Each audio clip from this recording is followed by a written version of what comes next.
In this video, we're going to talk about crypto tokenomics, what it is and why it's important to understand if you want to invest in crypto. Welcome to Crypto Made Simple, the best place to learn everything you need to know about crypto. We make crypto simple. Tokenomics, as the name suggests, is the study of all the different factors which can influence the price of a unit of cryptocurrency, otherwise known as a token. Later on, we will be taking a look at what these factors are and how they can affect a token's price, hopefully allowing us to make informed decisions about which cryptocurrencies to invest in. First of all, in order to understand what factors can influence a token's price, we need to understand what a token is. Like other regular currencies, tokens can be exchanged for goods and services in places that accept them. However, what makes them special is that they can act as unique identifiers, similar to how a serial number works, for both digital and physical assets. Each type of token is associated with a certain system known as a blockchain, and how tokens are generated or mined can differ from one to another. However, typically the way they're generated is by vast networks of computers all connected to the same blockchain, doing complex calculations or writing thousands of digital contracts. Once a block of these contracts is completed, the network or node that completed this successfully is awarded some tokens. There are basically two different types of these reward systems, proof of work and staking. We will talk about the two in more detail later on, but basically this is how the owners of these networks get paid. As we mentioned earlier, it's also possible to transfer certain rights and benefits of physical object quickly and easily between multiple owners via the blockchain. Through the use of these tokens, encoded within the token could be the name and the details of the owners, as well as the terms and conditions of the transaction itself, much like any other paper contract. This opens up the possibility of being able to quickly and easily split the ownership of an indivisible asset between multiple parties without having to physically carve it up. This could be useful in dividing ownership of a company or a building or something else similar. Now that we understand what a token is and some of the things it can be used for, let's look at how we can determine its value. If you've ever paid for something with money, which most of us have, then there are two main things you would have to consider before making that purchase. Besides cost, these are desirability and utility. The first is almost a subconscious reflex for most people. Think about how many times you've paid for something that you didn't necessarily need but decided to buy it anyway, maybe out of brand loyalty or as a way of keeping up with modern trends. It's natural to gravitate towards something that feels new and exciting, even if it's not all that essential. The second comes down to pure function and usage. Take something boring like water or electricity, for example. Both of these things are essential in order for us to live, but we often have little to no choice as to where we get our supply from. As a result, we don't spend much time debating where we buy it from or what the cost is, because that is generally fixed by the supplier. And unlike most things, we can't shop around as much to find a better deal. Once you've settled on which item to buy, the third and final consideration is almost certainly going to be the cost, which is the value placed on this item or service. This is much harder to predict and almost impossible for us as buyers to control it, because it depends on lots of other external factors beyond we think the item is worth. Some of these factors include the cost of the materials involved in making the item, labor, transport costs, scarcity, desirability, and many other factors which we haven't considered yet. What this ultimately means is that the value of an item is decided upon by many competing forces and finally settles at a level that both the seller and buyer are happy with. This can be thought of as the market price for an item, where the market is the target audience for this product or service. Cryptocurrencies function in very much the same way.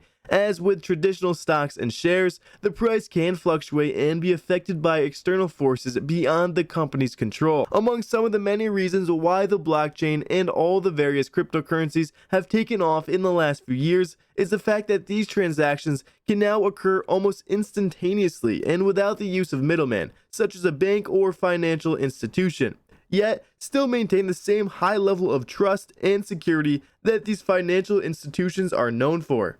One of the fundamental principles behind the valuation of a token or cryptocurrency is the way it is created. For example, Bitcoin, the biggest of all the major cryptocurrencies, has a limit of 21 million tokens that can ever be created.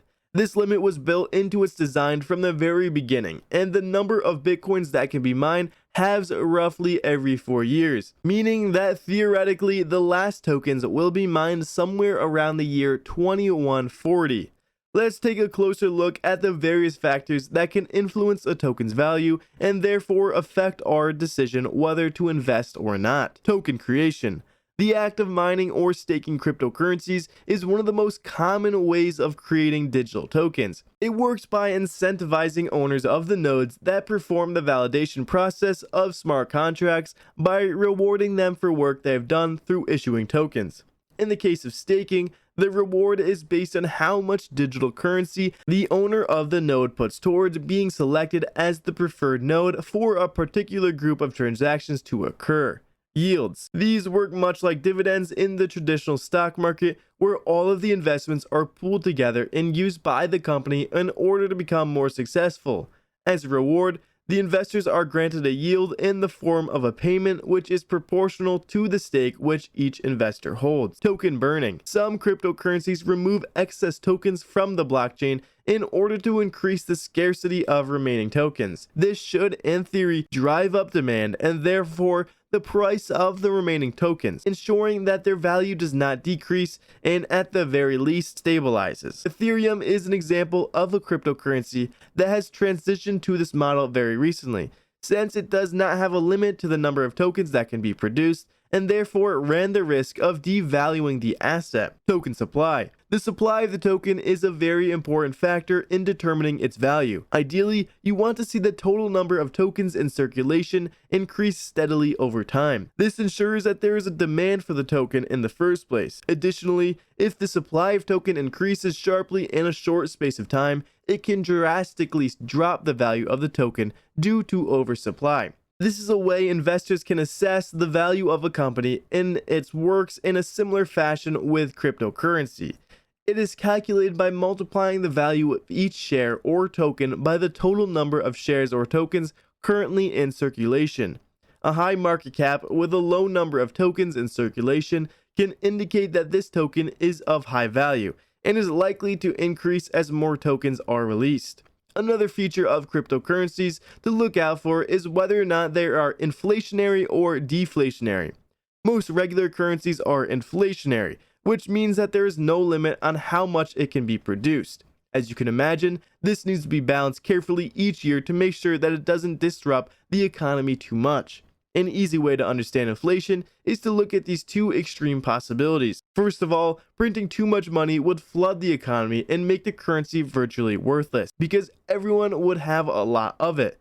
On the other hand, having a very limited supply would cause people to hoard it and thereby artificially inflate the value of the currency. What most governments try to do is to gradually introduce more money into the supply chain, which is why inflation is usually kept at a very low rate, between 1 through 5% typically. It is the reason why we have annual price increases on most goods, and many companies automatically increase their employees' wages by a similar amount in order to keep up with the cost of living. Another thing potential investors need to be wary of when choosing a specific type of token to invest in is the way tokens are allocated and distributed. Most cryptocurrencies will mine a certain number of tokens at the start, and some of these may be allocated to certain wallets belonging to either the creators or early investors of this particular cryptocurrency. But you should be wary of investing in cryptocurrencies that allocate a large percentage of the available tokens to a small number of wallets, because this could lead to a massive reduction in the value of these tokens if the owner of these wallets choose to sell their entire stake all at once. A token that is a fair means of allocation is widely available to the general public, means that there is less likelihood of any sudden price fluctuations, which could scare away other investors.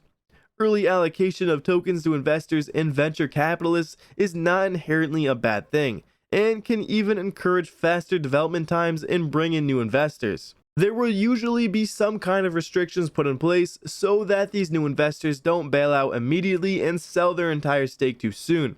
This could give the rest of the community confidence in the token's stability and encourage everyone to see it as a long-term investment. Ultimately, what you should be looking for when considering investing in any cryptocurrency is one in which the tokens are mined, earned, owned, and governed by the whole community rather than a small number of individuals to ensure confidence, stability, and desirability, which will hopefully translate into a profitable investment for the future. Okay, folks, that's it for today's video. If this content helped you, show some love by liking this video. Don't forget to subscribe to the channel for more content like this to build your crypto knowledge. If you got any questions or thoughts about tokenomics, please share in the comments below. Until next time, friends.